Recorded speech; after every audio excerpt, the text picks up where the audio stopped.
And it's my absolute pleasure this morning to welcome you all to Out of Juice, How to Replenish Your Creativity Well, presented by Terri Trespicio. Terri is a New York-based content and branding expert and the co-creator of Lights, Camera, Expert, which is a 4-week online course designed to help authors, experts, and entrepreneurs get media attention. She's a former senior editor and radio host at Martha Stewart, and you probably heard her TEDx talk, Stop Searching for Your Passion, which has earned more than 2 million views to date. And actually, Terri was rated the #1 speaker by those of you who attended How Design Live in 2015, and we're so grateful to have her back. And now please join me in welcoming Terri to the stage. Thank you. Oh my God, look at this party. Are you kidding me? This is a big dream come true. Thank you. Thank you for, I'm guessing, staying because you were sitting here a few minutes ago and you're like, I guess I'll stay in the room. Perfect. All right. So, boom. Not working, not on. That would help. How many of you have felt uninspired in the past 6 months, would you say? Like legit, uninspired, just like flat, meh. Okay, so like most of you. Past 6 weeks, if we're being honest? It's okay, you're here with your boss, you're like, it's all right. You're in a safe place. How about the past 6 days? Are you afraid to say it, or? Oh, honey, I'm sorry. Every one of them, he had his hand up. Geez, it's bad, isn't it? I hope that you're getting help from somewhere. But if not, I'm here to give you a little bit. This is how most of you feel on a lot of times during the year. Maybe not all the time. You feel basically like you're squeezed out when you're being like really cheap and you're like, I've got to get that last brushing session out of this paste, and you're rolled up and you're like, I'm at the end. And for people who work in creative services in any way, like any kind of creative job, yeah, that's scary. That's liability, because that's your life's work. One way that this feeling of uninspiration manifests is as employee disengagement. And you've heard a lot about this. It's not just oh, that's too bad that work isn't fun anymore. It's more than that. I got these statistics from a study, like a collection of statistics. The sources are there. I can get them to you later. I'm not going to go through all 14 employee engagement statistics from Office Vibe, but there were a few that I really liked. And they said I could use their graphics, which helped. 88% of employees don't have passion for their work. I know that that probably doesn't count for most people here, but 88% of employees we're talking. 80% of senior managers are not passionate about their work. And employee disengagement costs more than $500 billion with a B per year to the US economy. That's a lot of money. That's not just, oh, I don't feel good. This is real dollars. It has a real cost. And this is my favorite. 36% of employees said they would give up $5,000 a year in salary to be happier at work. In other words, they would pay to care. This is how you feel. Out of juice. More importantly, forget juice. Coffee. We are out of coffee. We are down to our last drop. And I love this image for a few reasons. Not only is it like, oh boy, we're at the bottom of the dregs, but also there's that watch, so you feel like more pressure, right? Because you feel like there's not a lot of time, and you're out of juice, and why you haven't eaten the cookie is beyond me. So why does it? This is our lives, right? I mean, the days are not all that different.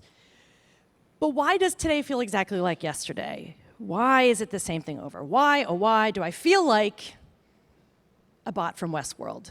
Like, why is that? I mean, really, this is my favorite. And trust me, in putting together this presentation, I looked at a lot of pictures from Westworld, and I very carefully chose this one, because look at that face.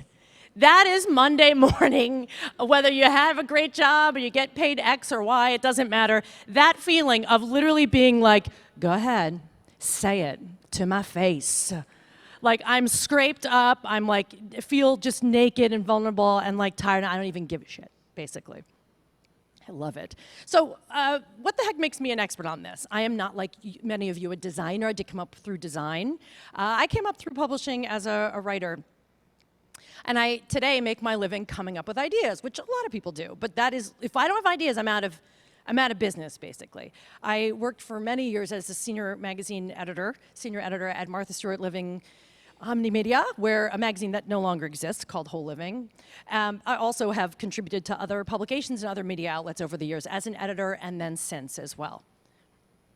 Today, I work as a consultant. I run my own shop, essentially, and it's my job to come up with ways to engage users, clients, customers, and fans, and their fans and clients and customers and users. And these are just some of the brands that I've had the great fortune to work with. I also create courses, because you can't do all this one-on-one all the time, so I created 2 courses. One is Lights, Camera, Expert. The other, I just renamed it. It's called Tap to Speak. It's help people who really want to get out there and share their experience on the stage. This is the thing that got me the most attention. I did not know that was going to happen. I had always wanted to give a TEDx talk, and an opening came up, and I had the chance to basically audition for it by having ideas in my back pocket. When someone reached out to me and said, hey, someone dropped out of this event, do you want to throw your hat in the ring? And do you have an idea? And I jumped on Skype that day to talk to the organizer of the biggest TEDx event in the country. And that's not the time to come up with ideas. You better have some. So it helps to dream a little, because I was like, if I had a TED Talk, this is what I would talk about. So I said, hey, he goes, the question is, do you have a TED Talk in you? And I said, look, I think I have several. Where should we start? And I landed it, and it's done very well. Anyway. Your creativity is a living, breathing thing. It's easy to not think of it that way, but it really is, and it doesn't act alone. So the first step that I'm going to tell you is stop seeing creativity as this static trait, right? Because then it's pass-fail. It's like, oh, am I creative or am I not? Am I brilliant or am I not?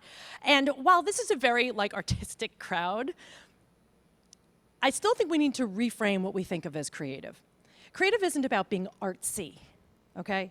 You don't have to be like your sister-in-law, the champion scrapbooker.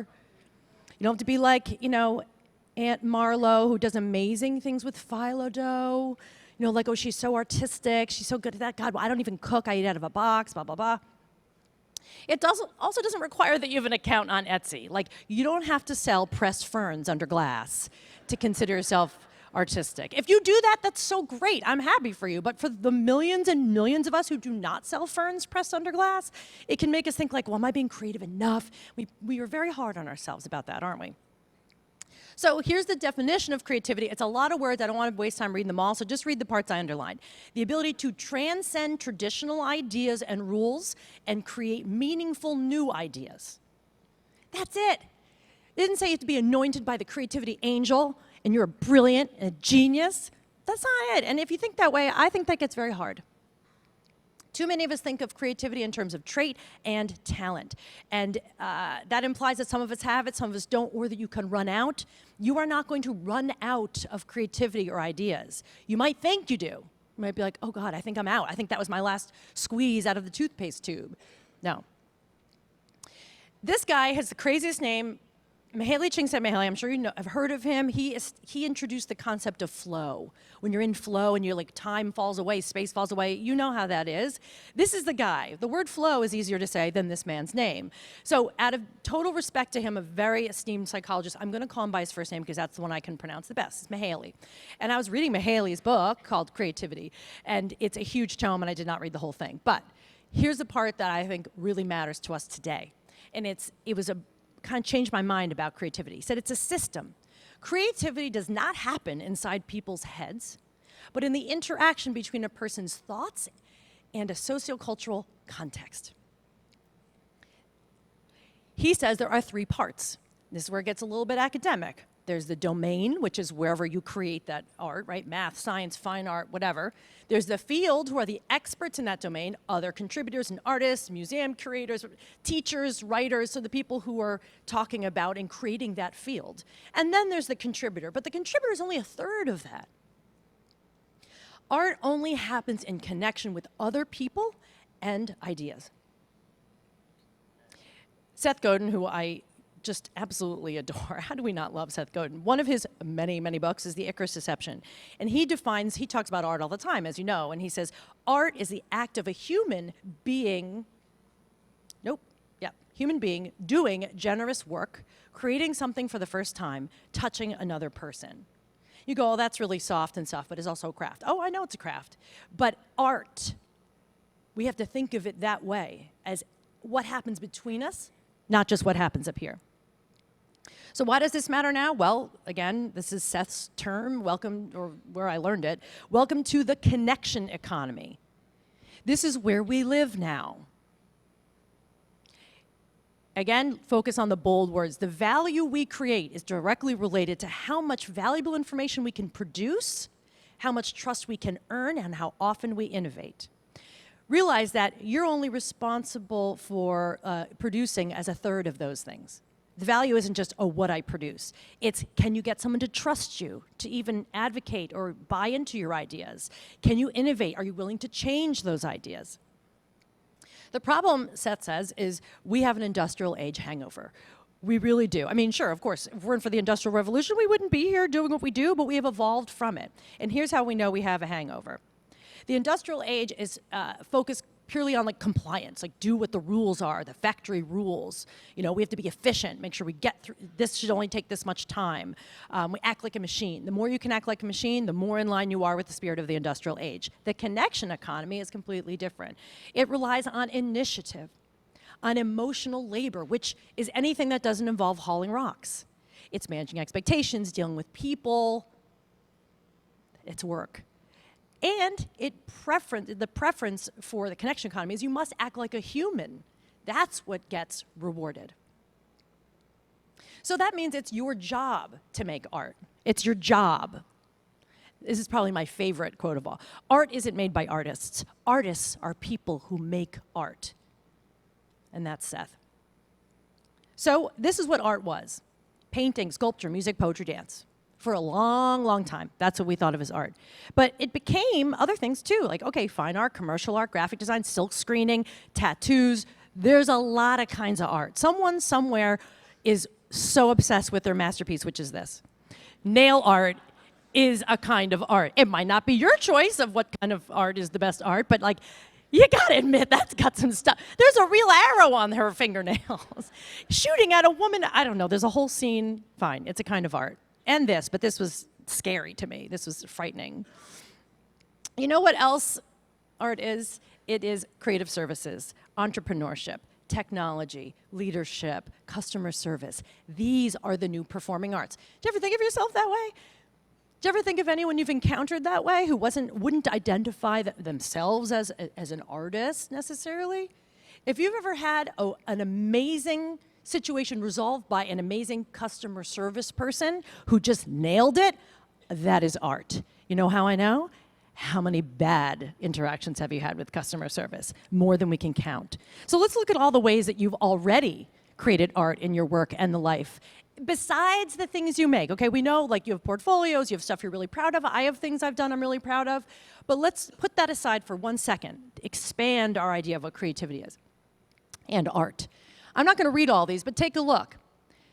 These are other ways you have created art in the world. Now I want to ask you, raise your hand if you think you've done one of those things.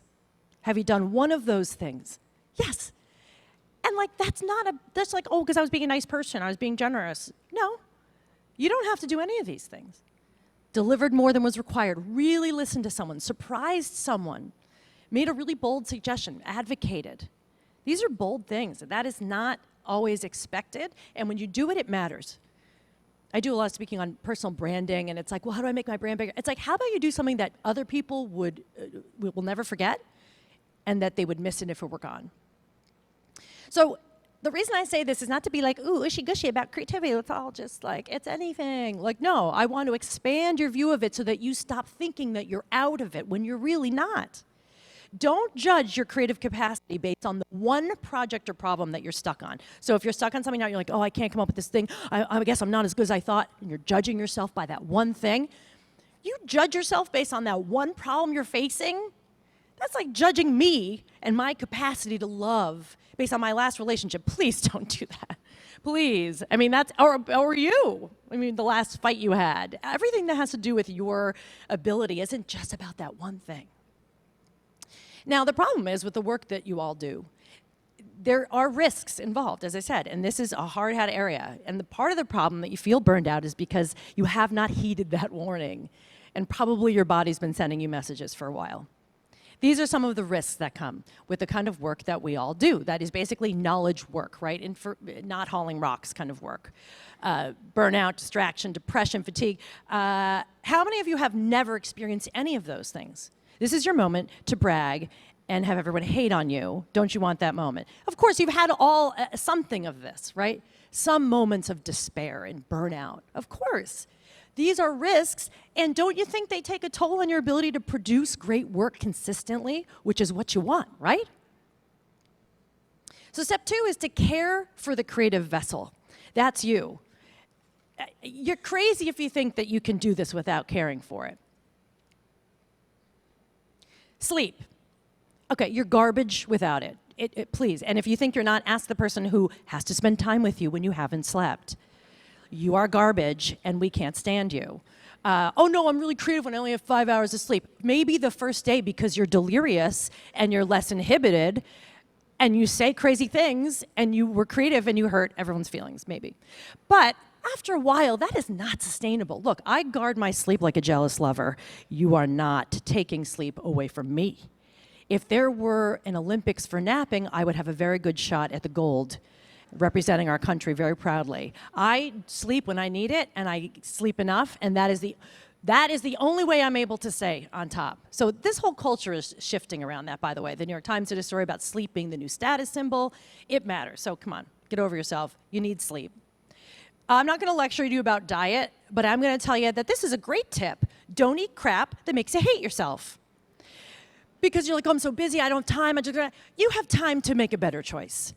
And I say this because I'm a pain in the ass at restaurants. Like, I am a pain. I'm like gluten-free, all this stuff. Not because I'm trying to be, someone was like, oh, do you have celiac? Or do you just like to be healthy? I was like, listen, don't start a fight with me about this. No, I don't have celiac, but like, you don't want to be around me when I have had gluten. Like, it's not pretty.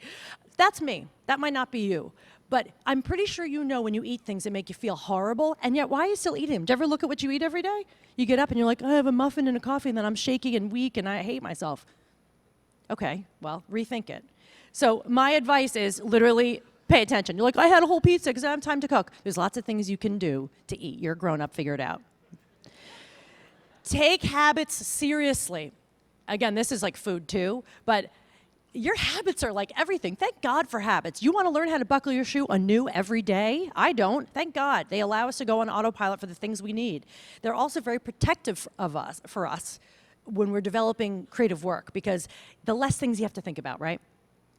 But have you taken a look at what you do every day, and if that's actually hurting you or helping you? Just because you do it doesn't make it a good thing. This book has been out for years, and I was like, oh, I got to read that book. I finally got around to reading it, and by the way, don't worry about writing these books down. I'm going to tell you at the end, I'm going to send you, whoever wants it, a list of all the books that I read and used in this presentation, as well as the slides, as well as an ebook that captures everything I'm talking about. So don't worry, just listen for now.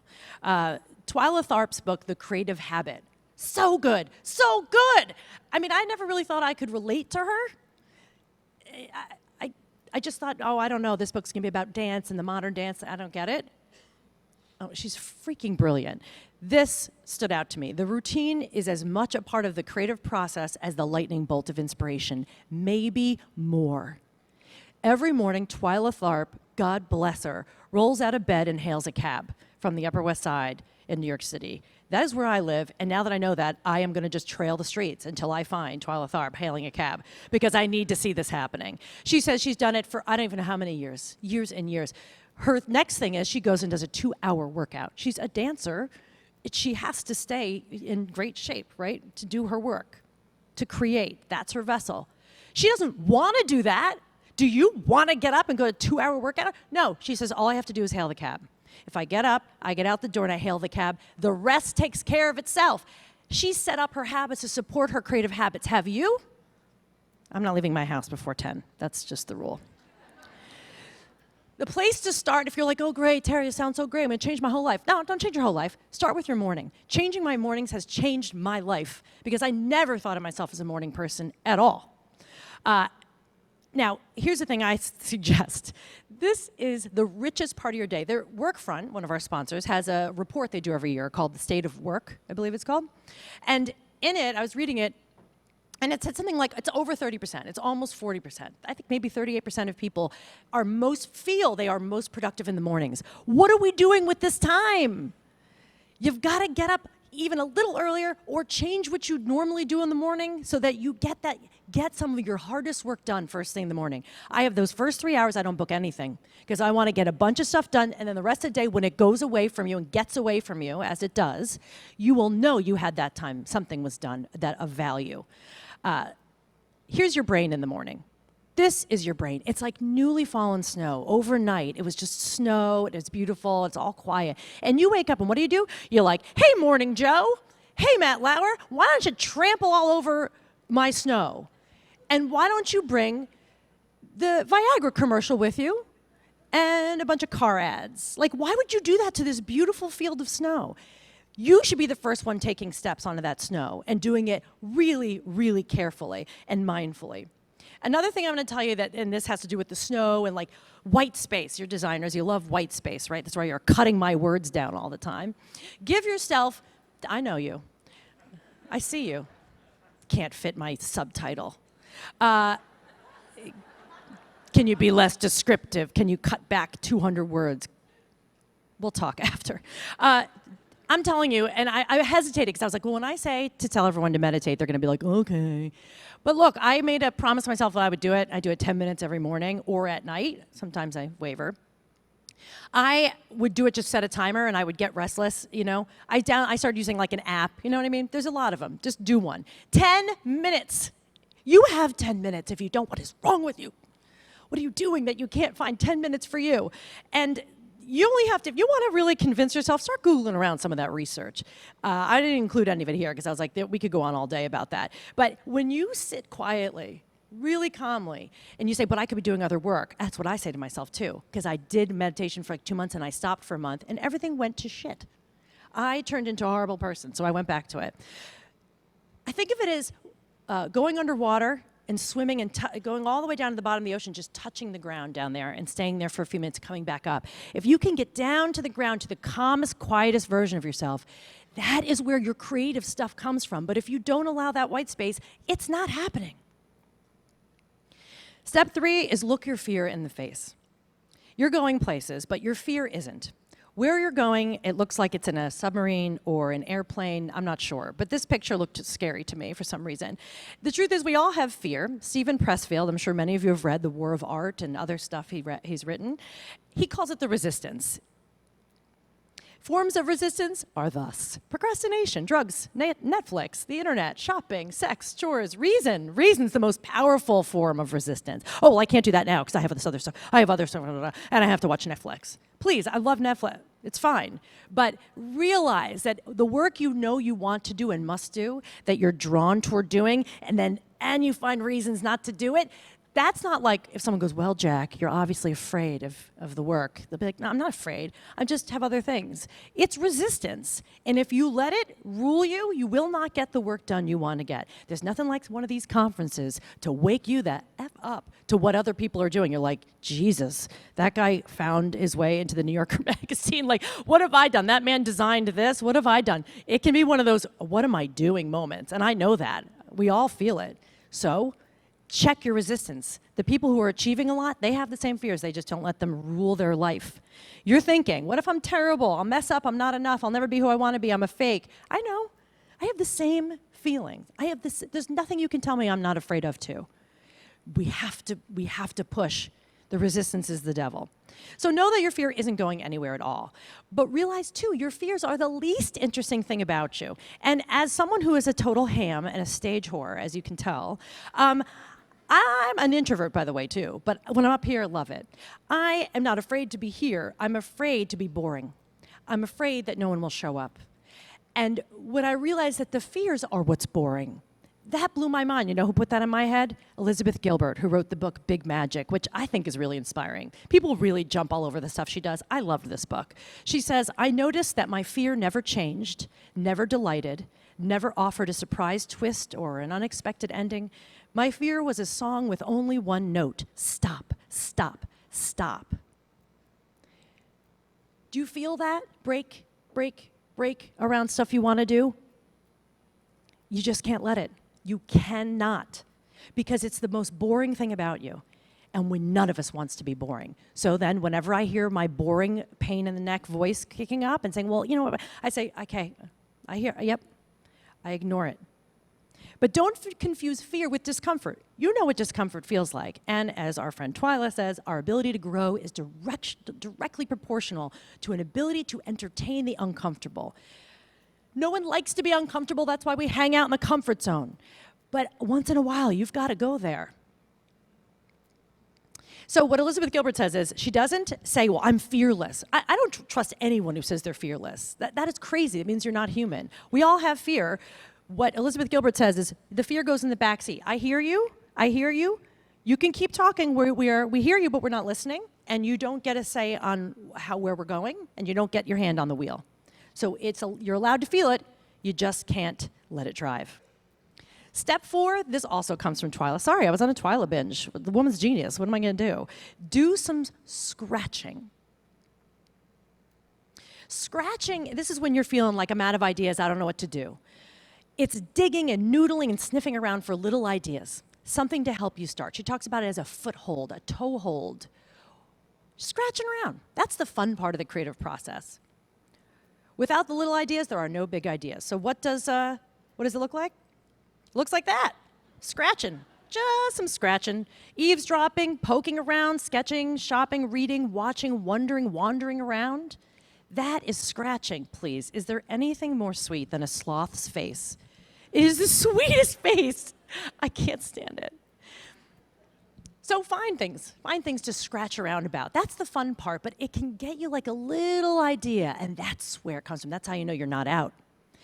The 5th step is to look at the problem or creative project or whatever you're doing, look at it sideways.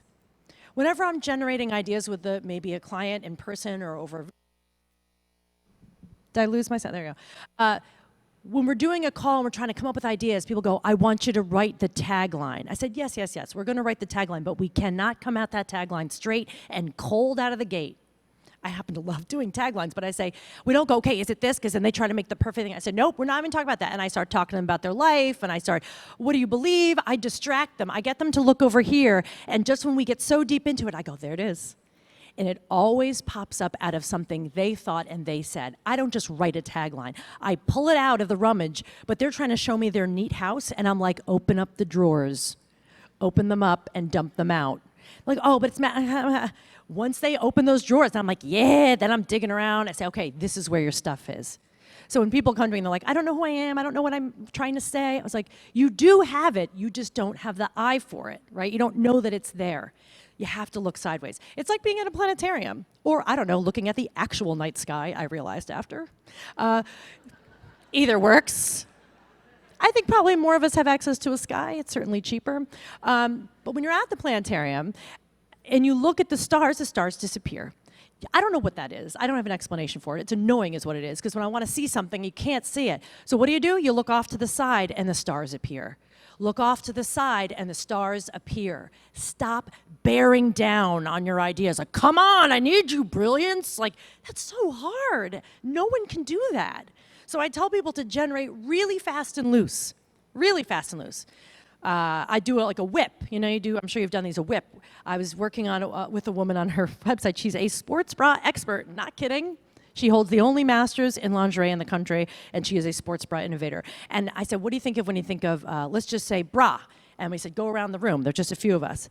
And they'd be like, support and comfort. I said, nope, boobs. Like, just say words that come to mind. You know, they're being so careful. You can't be careful in this. You just have to dig up a lot of stuff. You have to be willing to go there to that edge. That's where those ideas come from every time. Also, don't be too precious about the ideas. Trust me, because I get precious about my ideas. I love my idea. It's a cute little baby idea. Don't you love my baby? Look how cute. You want to see pictures of my baby? Don't touch the baby. Don't touch the baby. I just want you to love it from afar. That's not going to work. If you see of your ideas, if you think of them as glass, this perfect stemware, you're done.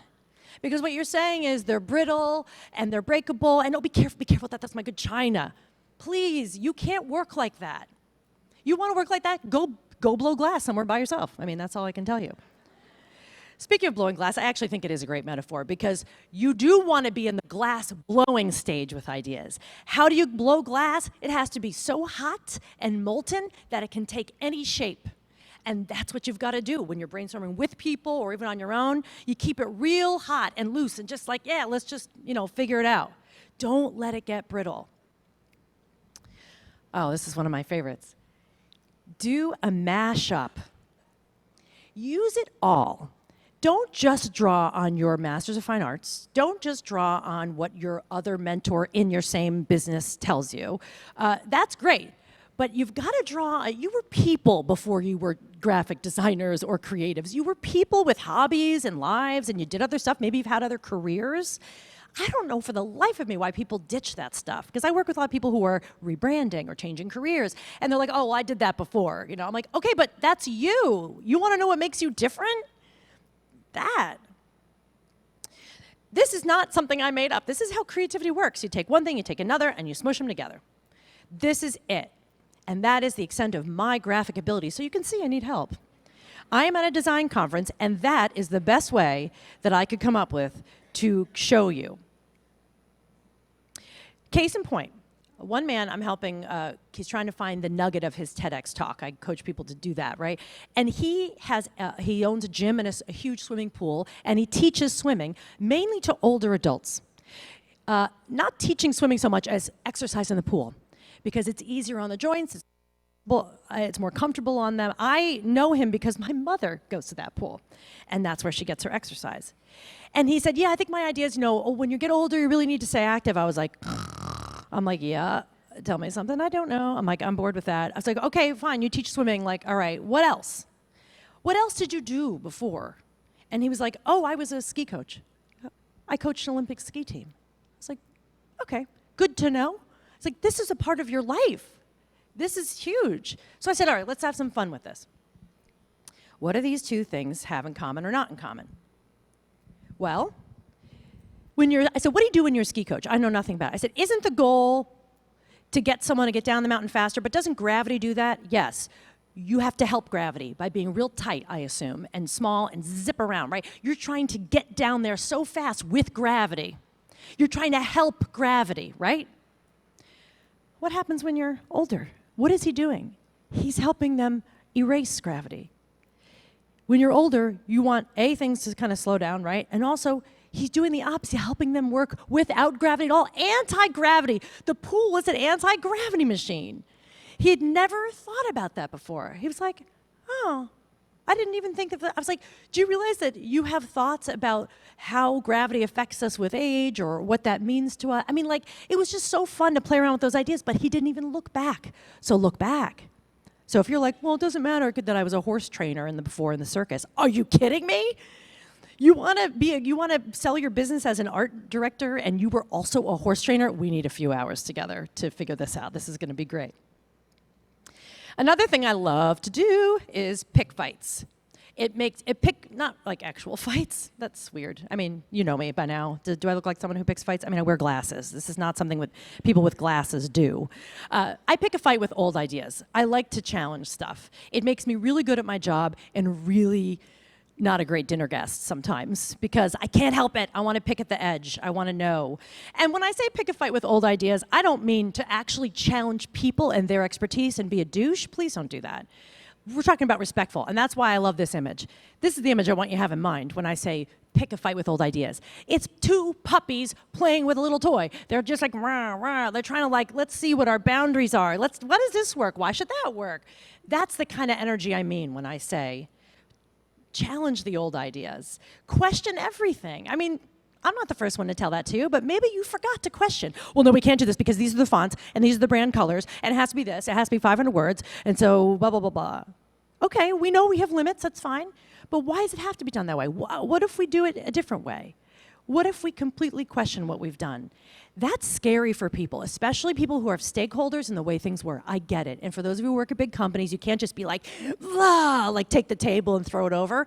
But there are small ways to question and to get people to think about ideas in ways they haven't before. Also, I will say that's why I work better as a consultant, not an employee. it's my calling, because now people pay me to question what they do. Before they were like, shut up. This is another great quote from Mahaley, my buddy Mahaley. Creative people are constantly surprised. If you're not surprised regularly, ask yourself why. Look, I live in New York City. I know cynicism and I know irony, and I enjoy both. But if you're too much of either of those things, you stop letting yourself be like this kid. And the surprise is where the wonder, when you discover something as you're working on it, that's when you know it's good. You're like, oh, you're so excited that there was something else there. The goose laid another golden egg. You are all geese. And you can keep laying the golden egg. You can. But you have to pay a little homage to the kind of surprise discovery gods by not being like, yeah, well, I'll see another one. Well, like that tone of like, that's not a tone that invites surprise and wonder at all. And you need to be excited about it in order to make it happen. Another thing I like to do, and maybe you've done this too, is to zoom in, zoom out. I'm bored at this mid-frame thing. I'm like bored with it.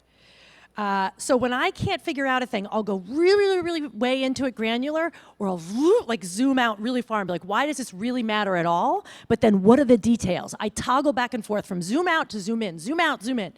I always have boning in my bag because I get very motion sick. But here's an example of that. I went to the Kuchenhof Gardens years ago with my mother because she wanted to go.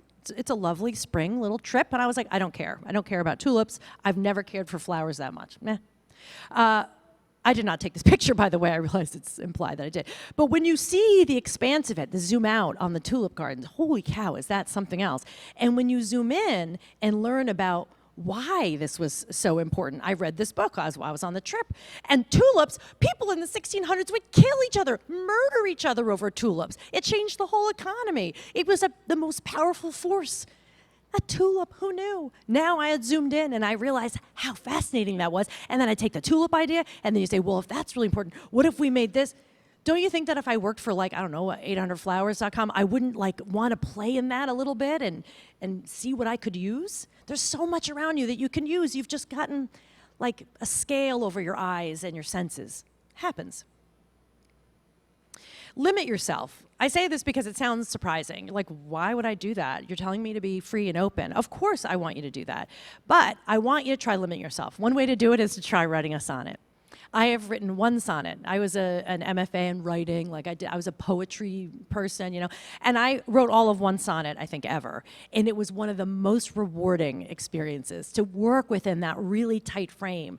And I did one sonnet, and it was published in like the little magazine at Emerson.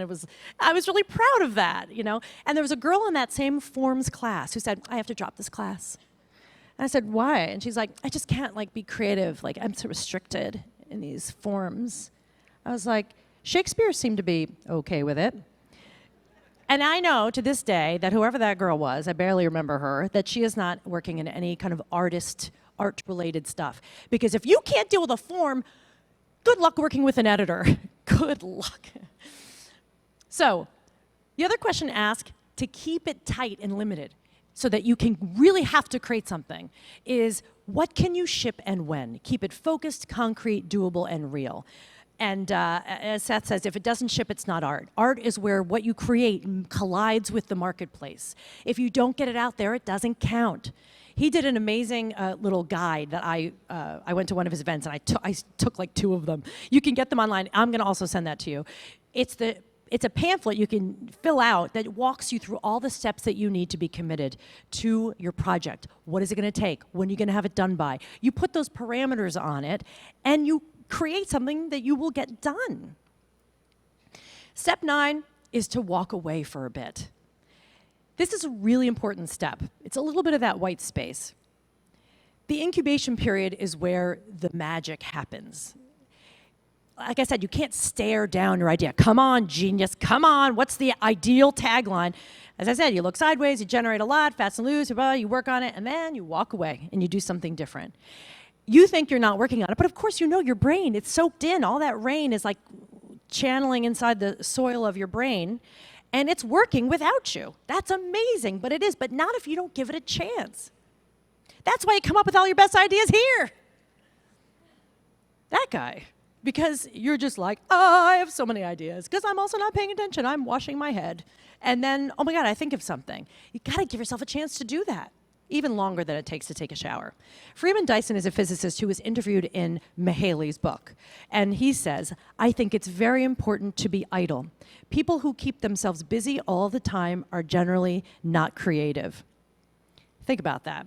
We really pride ourselves on being busy and like every minute, like, oh, I got to get back to this guy, blah, blah, blah. Actually, someone I gave a similar talk at Workfront, and one woman said, well, how do I'm just so addicted to it. I have to check all the time, you know? And I said, she goes, I want to please and I want people to like me. And she was very honest about it. And I said, okay, you want people to really like you? You want people to want you around?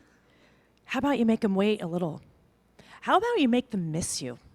Because if no one misses you when you're gone for a long time, you're not making enough of an impression. We're so afraid to let people miss us for a minute. There's a lot of people who want to talk to all of you right now, and I see you all, you're looking at me. You're not answering them. Good for you. Let them sit there a little bit. Let them miss you when you're gone. Yeah, then you'll be like, oh, you miss me? You can't do stuff without me. I knew it. Finally, step 10, and I'll leave you with this, is to commit to one thing instead of half-assing everything. Again, I'm telling you things I need to tell myself because I have a lot of projects going and I hate myself that I don't make the headway I want. You've gotta commit. Life is more fun when you commit. In fact, I went to my nephew's talent show. He's 10. He had never been on stage before, and a lot of these kids had never been on stage before. And as you can imagine, it was 2 hours of lip syncing to the same 5 songs. Little girls on stage, a lot of them with the whole group, with the costume, whatever, and here's what their dance looked like. They had to make sure they were doing the same step, and because they were so caught up in that, they weren't really lip syncing. They were, not at all. Like, they weren't really doing it. And the kids who were like, oh, screw it, like they just went all out and sang it.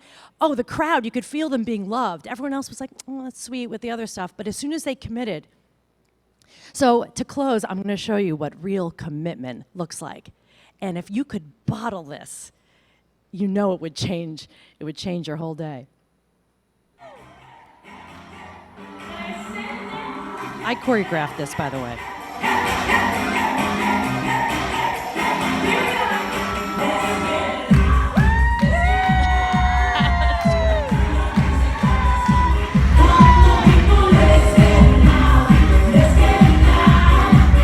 He had never been on stage ever.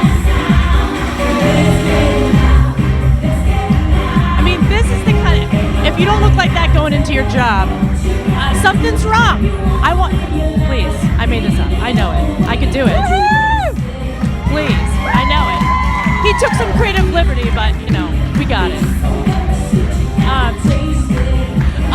Your assignment is, oh, I love this, the walk, yes. Really move it. I want you to walk into your next meeting like this, like, let's get loud, all right? Let's do it. Please, I can't. Do you know how many times I've watched this video? I mean, how many times? The sheer joy. At the end, you're supposed to run off backstage. He didn't. He ran off. You were supposed to run back to the curtain. He ran down in the middle and ran over to my mother, like his grandmother, and was like hugging her and was like, yeah, like he was so excited because he knew he wanted to do it. He actually wasn't concerned with being perfect at all. He just wanted to, kill it. And he loves his hair. He loves that hair. He really, really does. I mean, the outfit, it's regrettable. I think he will later really, really regret that. But, I mean, the backdrop, please. This is the end of the dance. Please, I can't. We have to move on. This is what commitment looks like. Please, did you notice the shoes? Yeah, oh, stop. My hope for you, this is how I felt after. I really do hope that you give yourselves a little bit of a break and allow this creativity to happen and well up. You don't fill the well, so it's a little bit of a misnomer there. You don't fill it. You must allow it to fill, and you must have faith that it will. And that means taking care of yourselves and taking care of the work you do and taking care of the people you do work with. I think that's critical. And I do wish you all a really full and rich and creative rest of your week. Now, I will add this, that if you want I'm going to share the slide deck. I'm going to share an ebook that I have to finish editing and get designed. It's going to an ebook that's like 20 some pages that has all of this stuff in it, and also a list of the books that I really recommend that are going to just get you so juiced up you won't finish them. You'll start reading it, and then you'll be like, I got to just go do some work right now. Those are the best books, and I have them all linked and ready. So if you want that, just text How Live, one word. Don't let your phone correct it. Text How Live to 44222. And this is the most important part. If you don't confirm the email, you'll never get it. And this happened last time. A lot of people did this, and then they're like, well, she didn't even follow up on it. I did, but if you don't confirm it, check your spam. If you don't confirm it, you won't get anything from me. And I would love nothing more than to stay in touch with you. Thank you guys so, so much.